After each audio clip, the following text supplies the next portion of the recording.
우리가 다른 사람들에게 언제가 가장 행복했느냐 이래 물어본다면 돈이 많아서 백화점이나 명품 가게에서 닥치는 대로 사고 싶은 물건을 사고 쇼핑백 5개, 6개씩 들고 택시 타고 집에 올 때 제일 행복했다 이렇게 말하는 사람이 있을 것입니다. 그렇지 않으면 직장이 아주 좋아서 석 달 또는 6개월씩 외국에 실컷 여행 갔다가 돌아올 때가 제일 행복했다 이렇게 말하는 사람도 있을 것입니다. 또 어떤 사람은 직장에서 인정을 받아서 참 강연에 초청이 되고 또 상을 받고 진급을 하고 참 잘 나갈 때가 제일 행복했다 이렇게 대답하는 사람도 있을 것입니다. 물론 우리 하나님의 백성들 중에서도 백화점에 가서 쇼핑백 5개, 6개 들고 올 수도 있고 또 3개월씩, 6개월씩 여행을 다닐 수도 있고 또 직장에서 인정을 받아서 많은 곳에 다니면서 강연을 하고 또 신문에도 자주 나는 사람도 있을 수가 있습니다.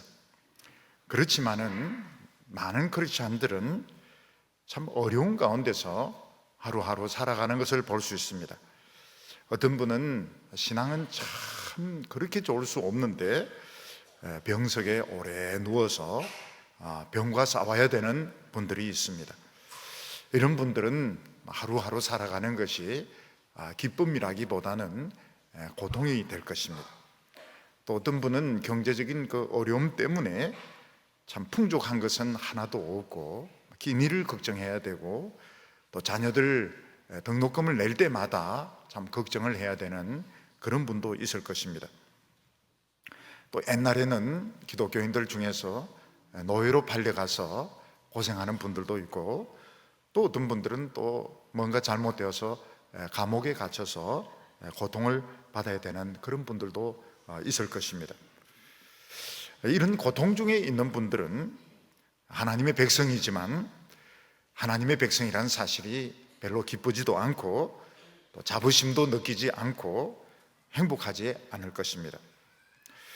저는 이 우울증이라고 하는 것을 상담하면서 사람들의 이야기를 들었고 또 주위 사람들이 한 번씩 이렇게 겪는 것만 봤지 저는 이걸 걸려본 적이 사실은 없습니다. 근데 목회를 하면서 이제 몸에 병이 오게 되니까 우울증도 오게 되었습니다. 그러면서 이 우울증이 얼마나 무서운 병인지 그걸 1년 동안 경험을 했습니다.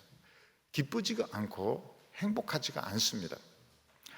그리고 한 번씩 막 분노가 치밀어 오르는데 통제가 안 되는 이런 분노가 막 치밀어 오르는데 이걸 표시를 안 내고 또 다른 교인들에게 상처가 되지 않으려고 굉장히 그 조심을 해야만 하는 그런 시간, 긴 시간을 보내었습니다. 어떤 때는 이게 너무 심하니까 일주일에 막 3번씩 산에 가서 한 2시간씩, 3시간씩 걷다 오기도 하고 근데 이것이 어떤 영적인 것하고는 상관없이 육체적인 병에서 왔다는 걸 알기 때문에 하나님 앞에 계속 이걸 낫게 해달라고 이렇게 기도를 했는데 하나님께서 이걸 깨끗이 치유를 해 주셨습니다. 막 설교를 하는데 굉장히 기분이 좋아지고 또 업이 되고 제 아내는 저한테 와서 혹시 조증 아니요? 이러는데 이 조증이면 또 다 다운이 돼야 되는데 그런 것 같지가 않아요. 이게 완치가 된 것 같아요. 완치가 됐어요. 그런데 그런 걸 보면서 왜 사람들이 자살을 하느냐, 우울증이 걸렸을 때 왜 그래 화를 내고 왜 그래 많은 사람들이 자살을 하느냐, 얼마나 위험한 병인가. 그래서 되게 우울증 걸렸다 이러면은 사람이 좀 이상한 사람인 것처럼 되게 이제 그런 식으로 생각하기 쉬운데 누구든지 이게 걸릴 수 있고 굉장히 이게 참 무섭고 위험한 병이구나 하는 것을 많이 경험을 했습니다. 우리 크리스찬들은 다른 사람보다 더 행복해야 될 것 같은데 실제로는 남들이 당하는 고통 다 당하고 플러스 알파로 또 하나님의 백성들이 당하는 고통을 더 당하게 됩니다. 학생들은 공부한다고 많은 어려움을 겪고 또 청년들은 또 취직한다고 직장 생활한다고 어른들은 먹고 산다고 질병으로 고생을 하면서 또 하나님의 백성이기 때문에 플러스 알파로 남들이 당하지 않는 많은 정신적인 육체적인 고통까지 당하게 됩니다. 그때 사람들은 저러면서 왜 예수 믿어? 저렇게 못 살면서 저렇게 병으로 고통받으면서 심지어는 뭐 우울증까지 걸렸으면서 왜 목회를 해? 왜 예수를 믿어? 사람들은 그렇게 생각을 하게 되는 겁니다. 군대에서 군인들이 그 훈련 받는 것만 보면, 또는 장교 후보생들, 생도들이 그 훈련 받는 것만 보면 천하에 못 봐줍니다. 그리고 왜 저런 고생을 하면서 군인이 돼야 되고, 왜 저런 고생을 하면서 장교가 돼야 되는가? 사람들은 정말 불쌍하게 생각합니다. 근데 전투에서 이기고 돌아왔을 때, 또는 장교로 임용이 되어서 이렇게 인관식을 할 때 사람들은 다 부러워하게 됩니다. 우리가 지난주에 살펴봤던 시편 15편은 주의 장막에 거하는 자는 어떤 사람인가? 이런 질문에서부터 시작하는 것을 볼 수 있습니다. 다윗은 이 세상의 어떤 집보다도, 아무리 훌륭한 왕궁, 유명한 대학 캠퍼스보다도 하나님의 장막을 사모했다고 말하고 있습니다. 왜냐하면 거기서 우리는 하나님의 말씀을 들으면서 천사처럼 변화되기 때문에 그런 것입니다. 근데 시편 16편은 누가 하나님의 장막에 거하며 이렇게 말하죠. 정반대로 땅에 거하는 성도는 복되다, 존귀하다, 땅에 있는 성도에 대해서 이야기를 하고 있습니다. 지난주에는 우리가 이 하나님의 장막에 있는 성도들에 대해서 살펴봤다면, 이제는 땅에 있는 성도에 대해서 이야기를 하고 있는 것입니다. 땅에 있는 성도들, 참 죽으라고 고생하고 가난하고 남들도 인정해 주지 않는 이런 땅에 있는 성도들, 이런 사람들이 어떤 사람들인가? 최고로 존귀한 자들이고 천국의 축복을 받은 자들이다, 이렇게 말씀하고 있습니다. 시편 16편 그 앞에 표제, 그걸 서론 앞에 있는 걸 표제라고 합니다. 그 표제는 뭐라고 되어 있는가 하면 다윗의 믹담 이렇게 되어 있는데, 이 믹담이 무슨 뜻인가 하면 황금시다, 이런 뜻입니다. 황금시라고 하는 뜻이 뭔가 하면 다윗의 시가 수백 편이 있지만 그 중에서 금메달 황금시는 시편 16편인 겁니다. 전에 어떤 분이 수박을 파는데 수박에 붙은 그 표제가 뭔가 하면 금메달 수박 이렇게 되어 있습니다. 아니 얼마나 단지 그 상표가 금메달 수박이었던 것입니다. 마찬가지로 다윗의 시가 많지만 그 중에서 금메달은 시편 16편인 겁니다. 자, 누가 묻습니다. 금메달 시편은 몇 편입니까? 이러면은 16편 이렇게 나와야 됩니다. 16편. 믹담. 믹담. 다윗의 믹담. 다윗의 시 중에서 금메달은 16편. 땅에 있는 성도들, 땅에 있는 성도들에 대해서 말씀한 16편이 믹담, 금메달 시인 것입니다. 우리가 이것을 보면 우리가 지금 고생하면서 어려움을 겪으면서 신앙생활을 하고 있는 것이 얼마나 중요한지, 이 얼마나 중요한 그 사상이며 중요한 축복인지, 이걸 하나님은 금메달로 하나님은 주셨던 것입니다. 오늘 첫 번째는 성도는 하나님만 의지한다, 이렇게 말씀하고 있습니다. 큰 태풍이 불거나 또 심한 비가 쏟아질 때 사람이 피할 수 있는 그 안전한 집이 있으면 걱정이 없습니다. 하나님의 백성들은 막 어려움이 오고 환난이 올 때 사실 제대로 피할 곳이 없는 것이 문제입니다. 그래서 하나님의 백성들은 큰 바람이 불거나 막 비가 쏟아질 때 벌벌 떨면서 그 바람을 다 맞아야 되고 그 비를 다 맞아야 되는 이런 형편에 있을 때가 많은 것입니다. 그런 가운데서 무슨 역사가 일어나게 됩니다. 오늘 말씀 1절과 2절 보면 하나님이여 나를 지켜주소서 내가 주께 피하나이다. 내가 여호와께 아뢰되 주는 나의 주님이시오니 주 밖에는 나의 복이 없다 하였나이다. 우리는 이 세상에 살면서 나에게는 설마 어떤 큰 어려움이 오지 않겠지, 예를 들어서 나에게는 교통사고 안 일어나겠지, 나에게는 암이 안 생겨나겠지, 나에게는 가족의 죽음이 일어나지 않겠지, 이런 것은 내가 모르는 다른 사람, 먼 데 있는 사람, 신문이나 텔레비전에서 일어나는 일이지 나에게는 이런 일은 일어나지 않을 거야, 이런 생각을 가지고 우리는 살아가고 있습니다. 그런데 어느 날 나에게 그런 일이 실제로 일어났을 때, 나는 전혀 술, 담배도 안 하는데 고기도 안 먹는데 암이라는 판정이 나게 되었을 때, 나는 나름대로 조심 운전한다고 했는데 다른 차가 와서 부딪히는 바람에 아주 심한 부상을 입게 되고, 또 심지어는 가족 중에 누가 또 돌아가시게 되었을 때 우리는 그게 이해가 되지 않습니다. 이런 일은 나 말고, 우리 교인 말고 아주 먼 데 있는 사람, 나와 상관이 없는 사람, 할 수 있으면 신앙이 없는 사람들에게 이게 일어나야 되는데 왜 이런 일이 나에게 일어나게 되었을까? 우리는 그게 이해가 되지가 않고 정신을 차리지 못합니다.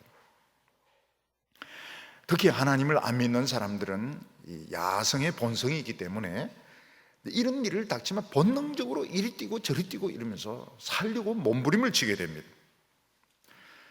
그런데 하나님의 백성들은 하나님을 믿기 때문에 하나님을 기다리다가 피할 시기를 놓쳐버릴 때가 많은 겁니다. 하나님을 차라리 안 믿었으면 이리 뛰고 저리 뛰고 이러면서 비나 태풍을 덜 맞을 텐데 하나님이 도와주시겠지 이러면서 멍청하게 기다리고 있다가 그 모든 고통들, 모든 고난들을 송두리째 다 당하는 경우가 많은 것입니다. 그때 마음속에 무슨 생각이 드는가 하면, 내가 하나님 믿고 기다리는데 하나님 안 도와주시니까 믿음이 무슨 소용이 있는가? 교회를 다니고 참 믿고 기도한 것이 도대체 무슨 소용이 있는가? 이런 믿음의 회의가 생기게 되는 것입니다. 하나님을 안 믿는 사람은 막 이리 뛰고 저리 뛰고 몸부림치다가 안 되면 자포자기를 해버립니다. 근데 하나님의 백성들은 기다리다가 다 당해버리는 거예요. 안 믿어도 당하고 믿어도 당하고 이렇다면 믿는 게 무슨 의미가 있는가? 무슨 소용이 있는가? 이게 우리가 겪는 아주 어려운 문제입니다. 누구든지 이런 경우에는 이런 문제로 굉장히 마음의 고통을 받게 됩니다. 겉으로 보면 비슷한 것 같아요. 하나님 안 믿어도 고통당하고 하나님 믿어도 고통당하고 똑같은 것 같은데 본질은 완전히 틀립니다. 여기서 절대로 헷갈리면 안 됩니다. 하나님을 믿지 않고 고통에 빠지는 것은 이건 정말 망하는 멸망의 시작입니다. 근데 하나님의 백성들은 정말 고통당합니다. 하나님이 도와주시겠거니 했는데 안 도와주는 바람에 정말 생고생을 다 하는데 뭐 하나 딱 건지는 것이 있습니다. 무엇을 건질까요? 하나님의 말씀의 능력을 건지게 되는 겁니다. 어려운 가운데 빠지면 사실 어느 누구의 위로도 귀에 들리지 않습니다. 어느 누가 무슨 위로를 해도 위로를 받지 못합니다. 근데 그 두꺼운 어둠을 뚫고 하나님 말씀이 귀에 들리는데 하나님의 말씀이 위로가 되는 겁니다. 참 놀라운 것이 뭔가 하면 사람은 도저히 위로해 주려 돈으로도 안 되고 뭐 물건으로도 안 되고 말로도 안 되는 그런 상황에서 이상하게 하나님 말씀을 들으면 위로가 되는 겁니다. 겉으로 보기에는 엄청난 실패고 겉으로 보기에는 말할 수 없는 고통인데 이상하게 마음속에 설명할 수 없는 위로가 생기게 되는, 요게 다른 것입니다. 그게 뭔가 하면 지금까지 말로만 하나님을 들었습니다. 하나님을 믿는다 하면서도 그냥 남의 하나님을 믿어주었습니다. 근데 그 고통 가운데 나의 하나님이 믿어지기 시작합니다. 요게 최고로 위대한, 요게 최고로 중요한 것입니다. 우리는 고통 당하냐 안 당하냐, 얼만큼 빨리 극복이 되느냐, 이걸 보지만 하나님은 그걸 보시지 않고 그 고통 가운데 하나님의 말씀이 귀에 들리고 하나님을 체험하는 것을 최고로 중요하게 생각하시는 것입니다. 다윗이 막상 그 어려운 위기를 당했을 때 사실 기다릴 수 있는 사람이 없었습니다. 그래서 다윗은 마치 벌판에서 태풍을 맞는 것처럼, 다윗은 벌판에서 억수같이 쏟아지는 비를 맞는 것처럼 그 모든 고통들, 모든 혼란들 싹 다 받았습니다. 그런데 그런 위기 가운데 다윗에게 손에 잡히는 것이 있었는데, 그게 뭔가 하면 하나님의 말씀이 딱 잡혔습니다. 그런데 이 말씀은 어떤 말씀입니까? 살아서 움직이는 말씀이었습니다. 어떻게 살아서 움직이는 말씀입니까? 다윗이 하나님께 묻습니다. 지금 사울이 쫓아오는데 도망갈까요 말까요? 도망가. 살아서 움직이는 겁니다. 다윗이 어떤 사람들 도와주는데 이 사람들이 배반할 것 같아요. 그래서 하나님한테 물어봅니다. 이 사람들 배반합니까 안 합니까? 배반한다. 전에는 이런 걸 경험을 해보지 못했어요. 그런데 말씀이 아주 구체적으로 도망가. 배반한다. 공격해서 들어가라. 공격해서 들어가라. 어느 시점에 공격해라. 무슨 소리가 들리거든 공격해. 굉장히 그 살아있는 말씀을 체험을 하게 되는 것입니다. 다윗은 지금 같이 있는 사람들이 많습니다. 한 400명에서 600명 정도 되는데 먹을 것이 없어요. 희한하게 안 굶도록 먹을 것을 공급해 주시는 것입니다. 노루 와서 헤딩해서 막 기절을 한다든지, 누가 지나가면서 밀 부대를 떨어뜨려 놓고 간다, 어떻게 하든지 간에 하나님 먹을 것을 채워주시는 겁니다. 우리가 이 세상에서 원하는 것이 뭔가 하면 남들과 다르지 않은 그 평범한 삶을 우리는 원합니다. 남들이 좋은 대학교 들어갈 때 나도 들어가고, 남들이 결혼할 때 나도 결혼하고, 남들이 취직할 때 나도 취직하고, 우리가 바라는 것은 평범한 삶입니다. 근데 어느 순간부터 평범하지가 않아요. 평범하지가 않습니다. 뭐가 어떻게 잘못되었는지 모르겠지만은 평범하지가 않아요.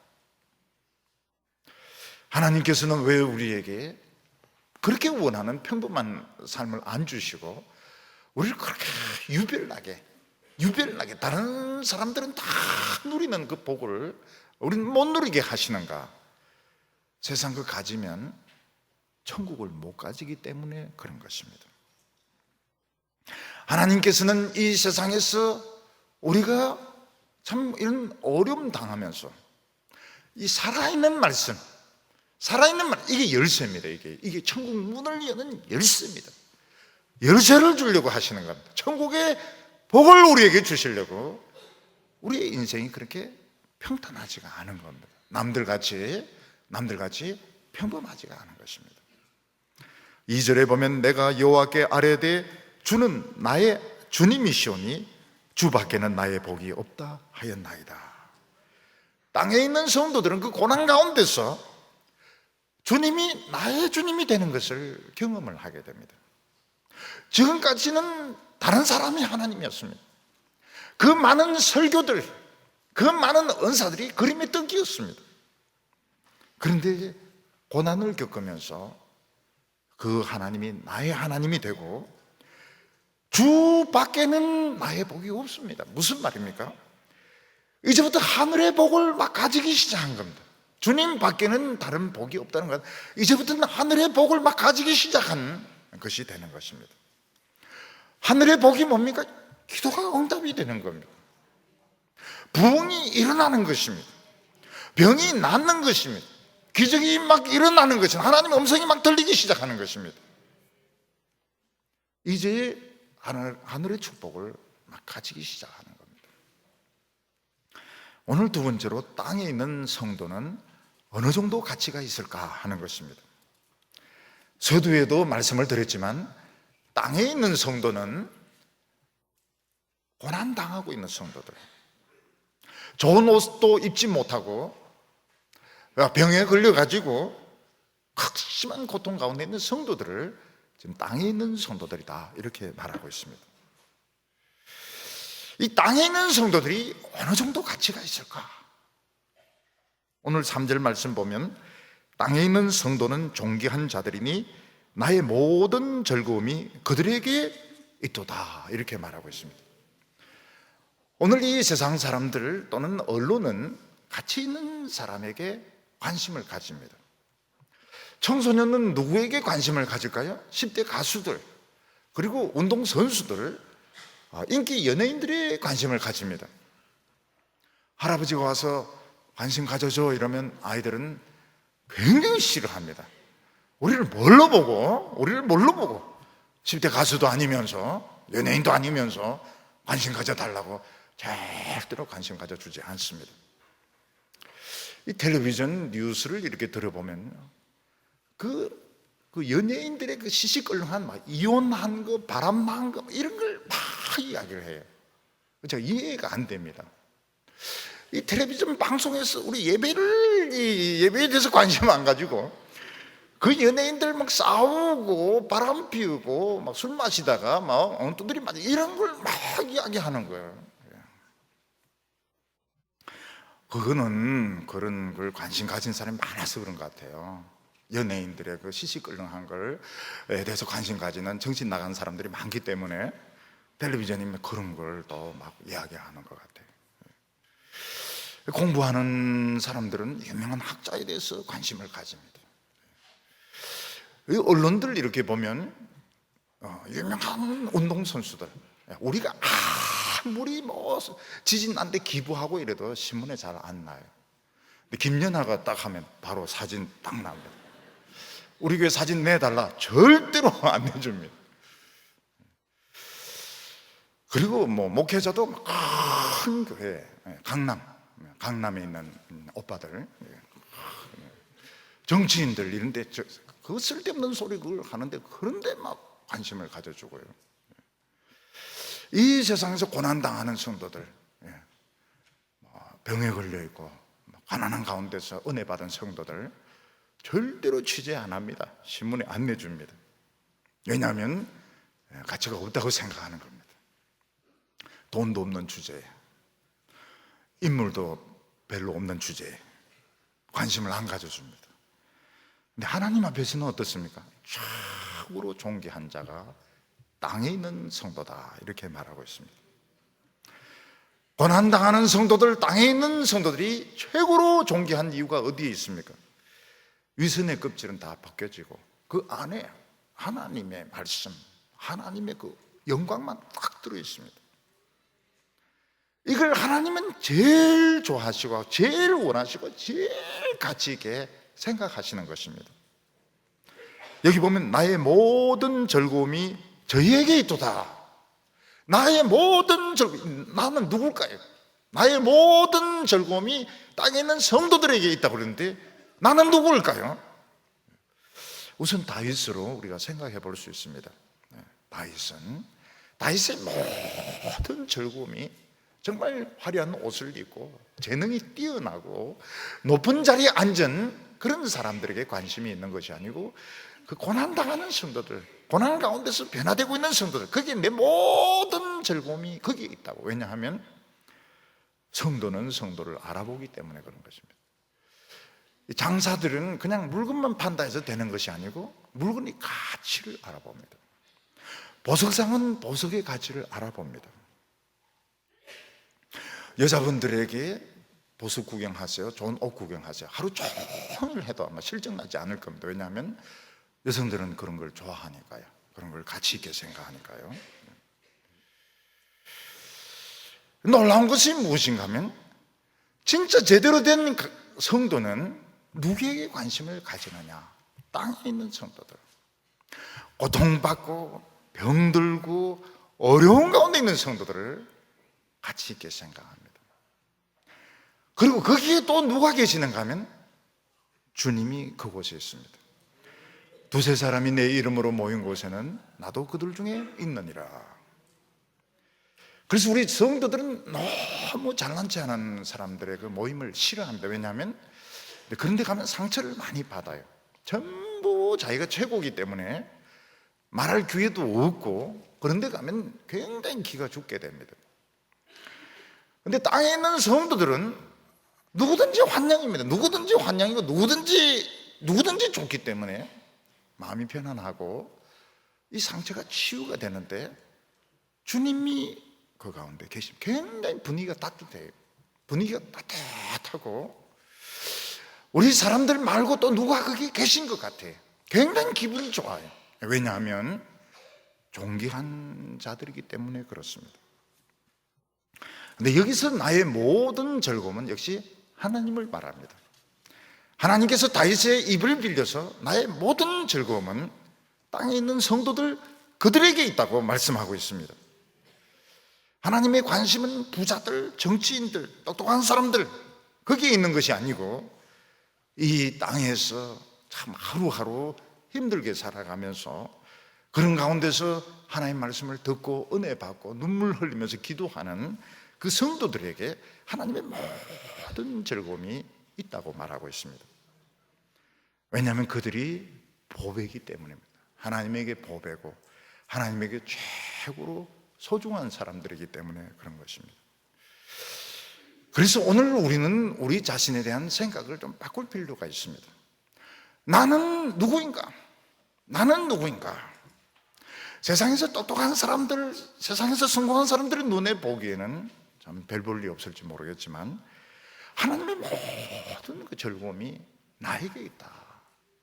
그거를 하나님에게 자꾸 보여달라고 해야 됩니다. 하나님 즐거움을 나에게 보여주세요.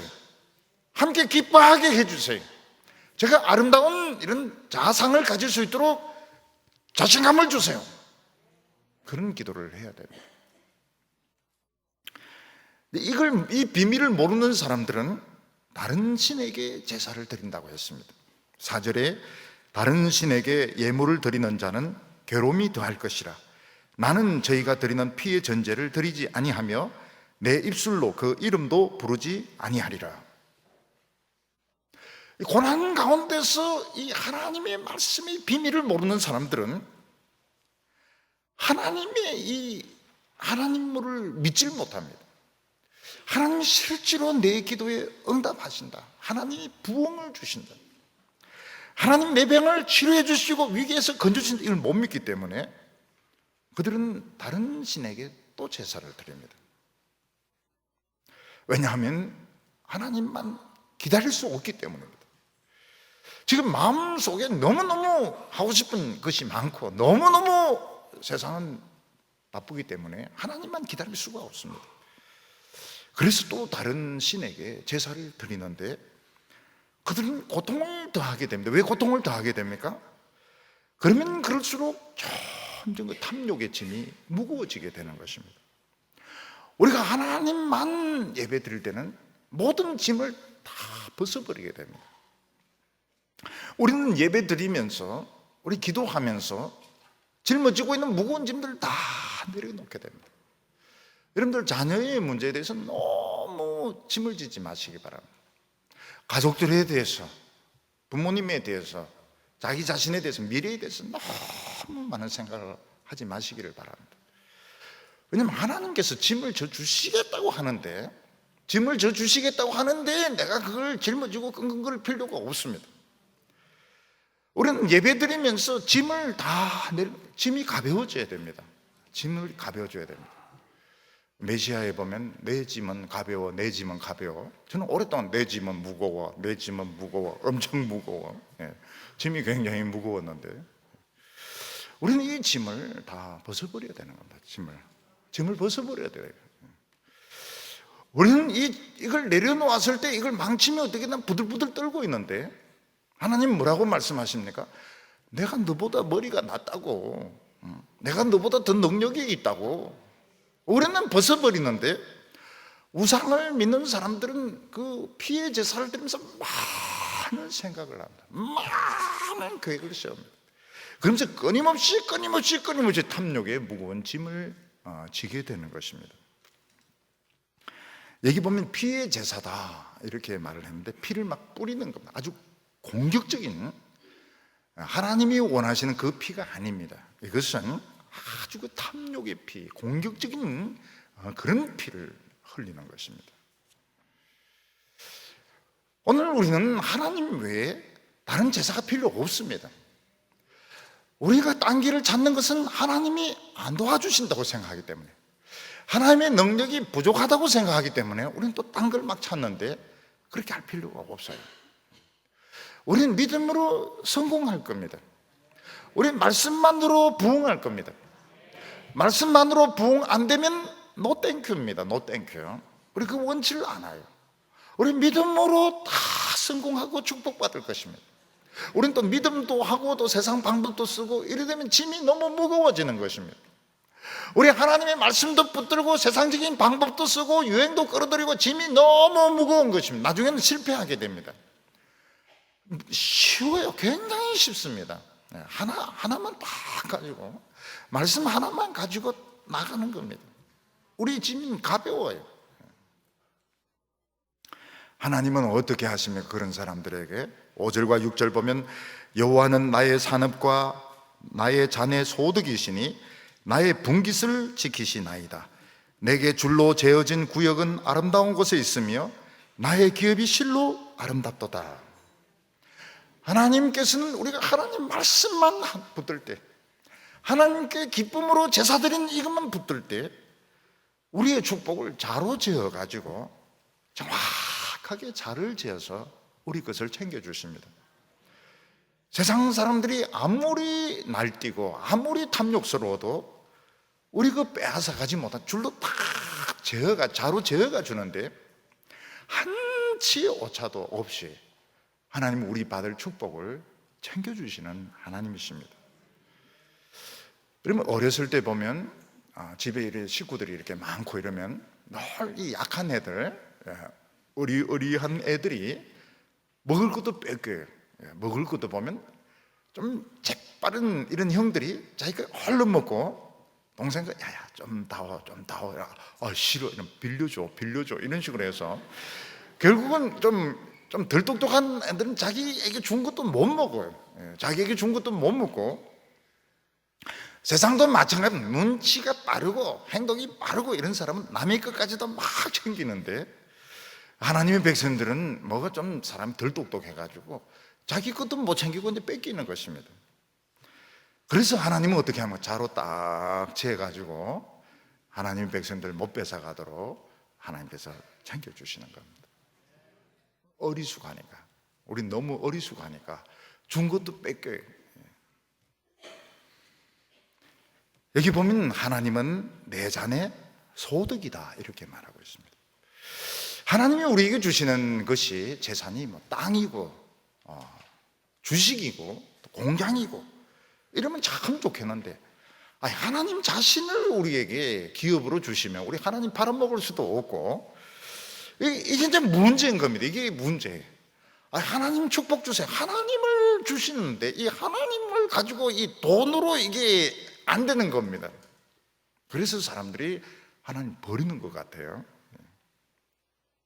근데 요즘은 이 축구 선수들, 야구 선수들, 이 사람들 한 사람이 기업입니다. 기업. 이 사람들의 연봉이 이제 1년 연봉이 이제 몇십억 된다 이러면 자기가 다 쓰는 것이 아니고, 그 매니저도 있고, 그 다음에 뭐 트레이너도 있고, 또 안마사도 있고, 운전수도 있고, 그러니까 이 한 사람이 그냥 걸어 다니는 기업인 겁니다. 요리사도 있고, 정원사도 있고. 마찬가지로 하나님이 우리에게 이제 기업이 되시면 어떻게 됩니까? 하나님은 무에서 유를 창조하시고, 하나님은 아무것도 없는 데서 막 만들어내시는 분이십니다. 죽은 자를 살리시는 분이시고, 가정을 만드시고, 직장을 만드시고, 축복을 만들어내시는 분이시고, 여기 내 자네 소득이다 이렇게 말했는데, 옛날에는 그 주인이 사람들이 잔을 가지고 있으면 거기다 이제 그 사람의 몫을 돈으로 넣어주던 것 같아요. 우리 성도들의 몫은 돈이 아니고 하나님의 능력, 하나님 주시는 기쁨과 축복이 우리 몫이 되는 것입니다. 우리의 지금 고민이 기뻐요. 굉장히 기쁘고 힘이 막 납니다. 근데 이게 돈이 안 되니까 이게 문제인 겁니다. 이 기쁨을 좀 팔아먹으면 좋겠는데 술집에 팔아먹을 수도 없고, 오늘 막 힘이 나는데 이걸 돈으로 좀 바꿀 수 없나요? 너무 서두르지 마세요. 다 줍니다. 예. 기쁨을 주신다는 것은 다 주는 겁니다. 서두를 필요가 없어요. 나중에는 싹 원하지 않은 것까지 다 줍니다. 원하지 않은 것까지. 예. 하나님, 이 인간은 좀 빼고요, 그것까지 다 주세요. 너무너무 좋아가지고 하나님 전부 다 주십니다. 우리가 이 어떤 뭐 상을 받을 때 뭐 소치라든지 냄비 같은 거 받으면 사실 딴 데는 쓰지 못하거든요. 근데 뭐 카드를 받는다든지 이러면 모든 부분에 쓸 수가 있습니다. 마찬가지로 우리가 하나님을 상으로 받아야 됩니다. 하나님이 주시는 기쁨, 하나님 주시는 은혜, 하나님 자신을 상으로 받으면 길이 없는데 길이 생깁니다. 직장이 없는데 직장이 생기는 거예요. 결혼이 불가능한데 결혼이 되는 겁니다. 하나님께서는 세상에서 우리들의 그 자리를 마련을 해 주십니다. 입시 같은 데도 보면 잘 붙어요. 학생들이 아주 잘 붙고, 교수직이 어렵다고 해도 크리스찬들이 또 교수가 많이 되세요. 우리 교회도 많이 되세요. 많이 되고 또 진로도 잘 열리고요. 내게 재어준 구역이 아름다운 곳에 있으며,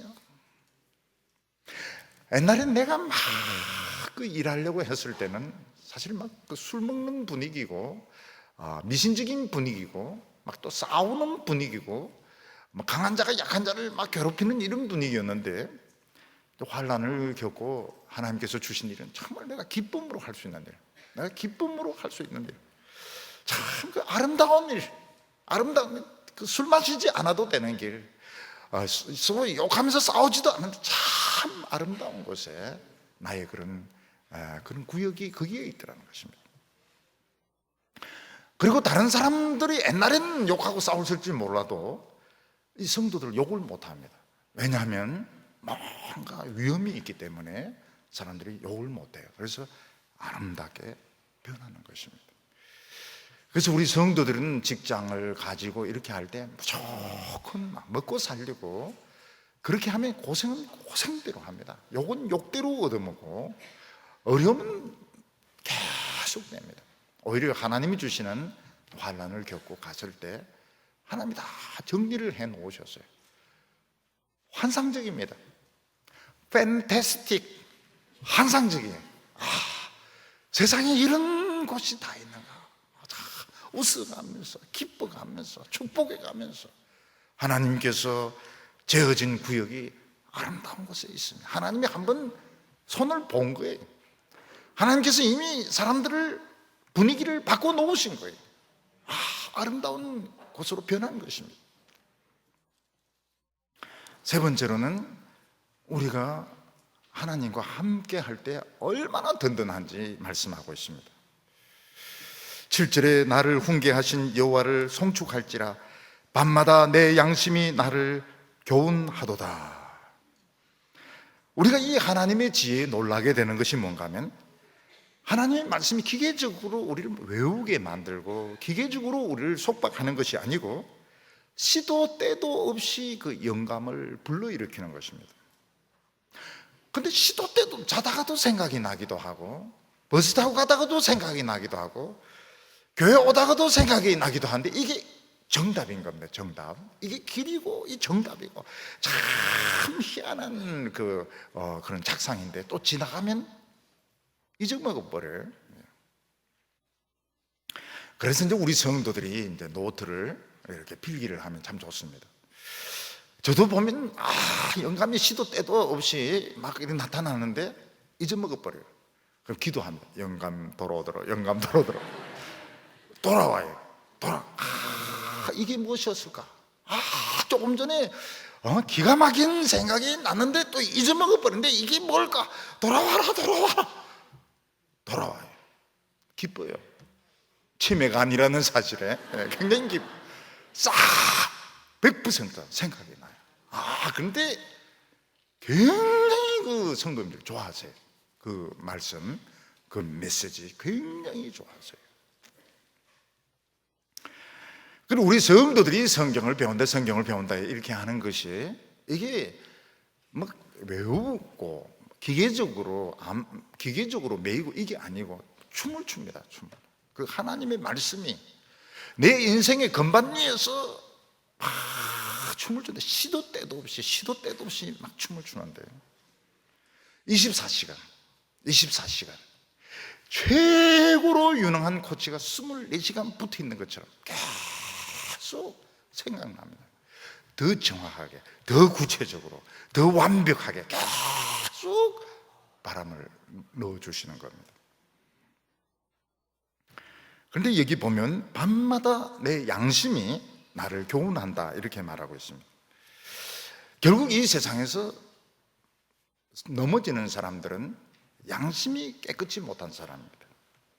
이 마귀나 고약한 사람이 이제 뭘 결국은 노리는 겁니다. 양심, 때 묻은 양심, 그걸 가지고 결국 공격하는데 그러면 결국 못 이깁니다.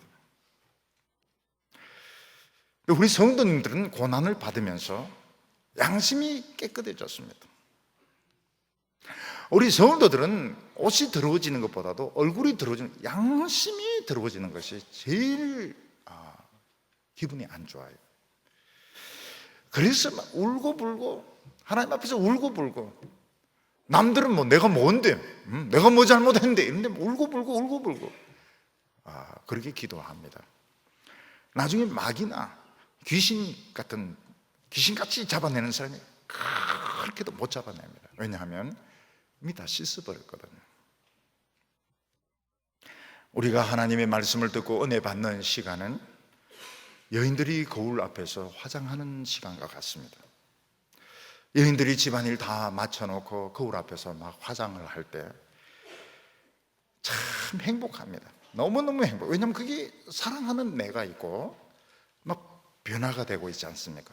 1층, 2층 막 바를수록, 기초부터 바를수록, 눈 막 바르고, 나중에 입술 바르고 이렇게 하면 이제 그때 완벽한 내가 만들어지는 겁니다.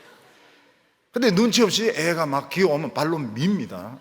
나가라고. 이 순간은 너가 올 시간에 남편이 와서 막 얼쩡거리면 나가라고 그래요. 이거는 지금 하나님의 백성들이 말씀 듣는 시간, 하나님 말씀 듣는 시간 정말 행복한, 내가 지금 바른 길 가고 있구나, 내 양심은 깨끗하구나. 전 세상이 덤벼들어도 못 이깁니다. 양심이 깨끗한 사람, 하나님 말씀으로 화장한 사람 못 이깁니다. 자신감이 있어요. 뭐든지 다 해봐라, 무슨 너희들 할 말 있으면 싹 다 해봐라. 못 이깁니다. 왜냐하면 완벽한 화장이거든요. 완벽한 화장, 절대로 못 이깁니다. 아마 이 세상 사람들 중에서 자기가 바른 길을 가고 있다는 확신을 가진 사람은 5%도 안 될 겁니다. 아무리 검사고 아무리 신문기자고 좋은 직장이라 하더라도 5%도 안 됩니다. 하나님의 백성들은 무슨 생각을 가지고 있습니까? 나는 적어도 바른 길 가고 있다. 지금 내가 남들같이 돈을 많이 벌고 유명하지는 않지만 나는 지금 바른 길 가고 있다. 누가 뭐라도 난 바른 길 가고 있다. 하나님의 축복은 나타난다. 그 자신감이 얼굴에 나타나는 겁니다. 얼굴에서 나타나기 시작해요. 8절에 보면 내가 여호와를 항상 내 앞에 모시며 그가 내 우편에 계심으로 내가 요동치 아니하리로다. 여기 하나님을 모시는데 두 가지 자세가 나옵니다. 하나는 하나님을 앞에 모신다는 겁니다. 하나님을 앞에 모신다는 내가 절대로 하나님을 앞서지 않는 것입니다. 군인들이 행진할 때 탱크를 앞세우고 가는 것 같습니다. 탱크를 앞세우고 가면 뒤에 있는 이 군인들은 안전합니다. 근데 우리는 가끔 영웅이 되고 싶고 큰 일을 하고 싶고 유명해지고 싶을 때가 많이 있습니다. 또 사람들은 그렇게 하는 사람에게 박수갈채를 보내고 굉장히 칭찬을 많이 합니다. 근데 영웅이 되고 할 때 제일 위험한 게 뭔가 하면 하나님을 자기가 앞서게 된다는 겁니다. 내가 하나님을 앞서게 되면 어떻게 됩니까? 굉장히 위험합니다. 나중에 심판대 앞에 가서 죽사발 됩니다. 죽사발. 죽사발. 네가 뭔데 내 앞에서 얼쩡거리느냐? 제가 뭐 교회를 위해 하는 시끄러워. 네가 뭔데? 네가 뭐가 잘났다고? 내가 언제 너보고 내 앞에서 걸어가라고 했느냐? 응? 심판대 앞에서 죽사발, 묵사발 되는 겁니다. 죽사발, 묵사발. 그래서 그렇게 되고 싶어도 성경을 아는 사람은 그렇게 안 해요. 성경을 아는 사람은 절대로 하나님 앞에 가지 않습니다. 이게 무서워해야 됩니다. 지금 우리나라도 보면 말씀 앞에 가서 굉장히 유명해지고 영웅이 되고 이러는데 앞으로 어떻게 될지 몰라요. 좀 뒤에 가야 됩니다. 하나님을 내 앞에 모시면 어떻게 됩니까? 하나님은 어느새 옆에 오셔가지고 계속 코치를 해주십니다. 계속 코치를. 그 사람 나쁜 사람이니까 만나지 마. 그 사람 별 볼 일 없는 사람이야. 그 말 신경 쓰지 마. 계속 구체적으로 계속 옆에서 이야기를 해주십니다. 그래서 어떻게 됩니까? 하나님을 앞에 모실 때 옆에 와서 우편에 와서 코치를 해주십니다. 그러니까 요동치 않는 거예요. 스텝이 꼬이지가 않는 거예요. 하나님 나누고 자기가 앞에서 걸어가면 스텝이 꼬이가지고 휘청거리고 넘어지게 됩니다. 하나님을 먼저 앞에 보내고 하나님 옆에서 계속 하시는 말씀을 들으면 꼬일 필요가 없어요. 앞에 했던 계획을 번복할 필요가 없습니다. 모든 것을 수정하고 그렇게 할 필요, 그냥 그대로 쭉 나가면 되는 겁니다. 그대로 쭉 나가면 돼요. 스텝이 꼬일 이유가 없는 것입니다. 딴 사람 보면 너무 소심하다, 너무 소극적이다. 그래가지고 어떻게 하려고 하느냐? 그거는 몰라서 그래요. 몰랐어. 믹담, 다윗의 믹담을 몰라서 그런 겁니다. 아는 사람은 그렇게 안 합니다. 이 세상에서 영웅이 된 사람은 칭찬은 많이 듣지만 자기 인생이 행복하지가 않아요. 자기 가정이 행복하지가 않습니다. 또 많은 병으로 고통을 받습니다. 심판대 앞에 가도 칭찬 못 받습니다.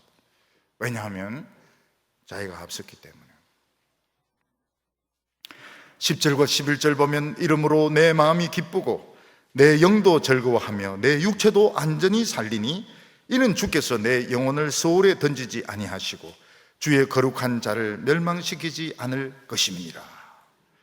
하나님과 이렇게 함께 가는데 하나님을 앞세울 때 마음이 기쁩니다. 마음이 기쁘고 내 영혼이 즐겁고 내 육체도 안전합니다. 우리가 하나님과 함께 이런 식으로 갈 때 남들이 막 우습게 합니다. 남들이 저 너무 소극적이야, 너무 소심해. 근데 하나님이 천국의 기쁨을 막 부어주시고 자신감을 막 부어주시고 마음이 기뻐요. 마음이 기쁘고 불안하지가 않고 내 영도 기쁘고 내 육체도 안전하고 내 영혼을 엄부에 던지지 소홀에 던지지 아니하고 주의 거룩한 자로 썩지 않게 해주신다고. 썩지 않습니다. 썩지 않고 그 지옥의 고통을 당하지 않습니다. 이 말씀은 예수님의 그 부활을 약속하는 아주 중요한 말씀입니다. 하나님의 아들 그리스도는 영혼의 음부에 지옥에 갈 수가 없습니다. 왜냐하면 그가 죄를 지어서 죽은 것이 아니고 하나님 말씀에 순종해서 죽었기 때문에 그는 거룩한 자이기 때문에 그는 음부에 갈 수가 없습니다. 그의 육체는 썩을 수가 없습니다. 그래서 3일 만에 썩기 전에 예수님은 부활하셔야 되는 것입니다. 그런데 이 말씀은 모든 그리스도인들에게 다 적용이 됩니다. 우리 예수 믿는 사람들이 직장이 없고 또는 병에 걸려 있고 이럴 때 나 썩는 거 아닌가? 군대에서 썩는 거 아닌가? 병원에서 썩는 거 아닌가? 어떤 청년이 백혈병에 걸렸습니다. 병으로 몇 년 고생을 했습니다. 공부를 못했습니다. 썩은 거 아니냐? 직장을 얻지 못했습니다. 나는 직장을 얻지 못하고 결혼을 늦어지고 썩은 거 아니냐? 군대에 가서 썩은 거 아니냐? 썩지 않습니다. 왜냐하면 예수님이 썩을 수 없듯이 우리 그리스도인들도 썩을 수가 없습니다. 병에 걸린 동안 많은 체험을 합니다. 군대 가서 생생한 하나님의 능력을 체험을 합니다. 십자가의 군병으로 변하게 됩니다. 그 사람은 직장이 없는 동안 정말 큰 인물로, 정말 위대한 인물로 준비가 되게 됩니다. 여러분, 요셉이 그 나라를 경영하는데 그 경영학 회계학을 어디서 배웁니까? 하버드에서 배웁니까? 옥스퍼드에서 배웁니까? 아닙니다. 감옥에서 배우는 겁니다. 감옥에서 어카운팅을 배우고, 감옥에서 경영학을 배우고, 감옥에서 MBA를 따고, 근데 그 모든 것을 다 해냅니다. 그 똑똑한 사람들, 그 장관들, 제사장들, 그 학벌 높은 그 귀족들 앞에 기 하나 안 주고 깨끗하게 다 처리를 합니다. 우리 성도님들은 썩는 게 없어요. 절대로 썩을 수가 없습니다. 하나님의 거룩한 자들, 땅에 있는 성도들, 썩은 냄새가 날 수가 없어요. 우리는 아름답게 살고 또 아름답게 다시 회복되게 됩니다. 11절에 주께서 생명의 길을 내게 보이시리니 주 앞에는 기쁨이 충만하고 주의 우편에는 영원한 즐거움이 있나이다. 고난 중에 생명의 길이 열리게 됩니다. 생명의 길은 뭡니까? 영원히 죽지 않는 길입니다. 망하지 않는 길입니다. 실패하지 않는 길입니다. 이스라엘 백성들이 홍해가에 왔을 때 길이 없었습니다.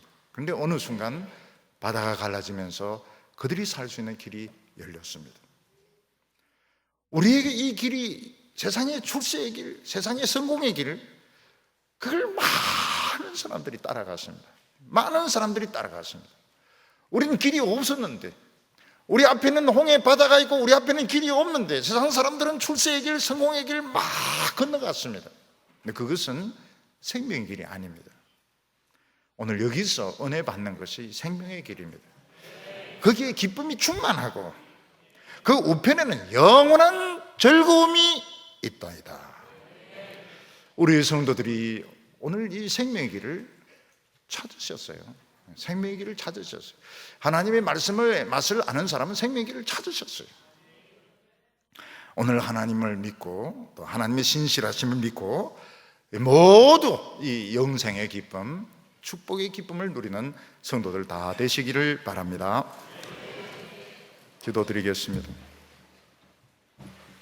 거룩하신 하나님 아버지, 우리를 너무나도 사랑하셔서 세상 사람들과 다르게 취급하시고 세상 사람들과 다른 길로 인도하여 주심을 감사합니다. 우리는 땅에 있는 성도요, 우리는 매력적이지 못하고 칭찬도 받지 못하지만 하나님의 모든 즐거움이 우리에게 있다고 말씀하셨습니다. 오늘 그 하나님의 마음이 우리에게 전달되게 하여 주옵소서. 침체되어 있고 낙심했던 우리의 마음이 살아나게 하여 주시옵소서. 이곳에 길이 있게 하여 주옵소서. 이곳에 상급이 있게 하여 주시옵소서. 우리 모두 기쁨으로 충만해지게 하여 주시옵소서. 예수님의 이름으로 기도하옵나이다.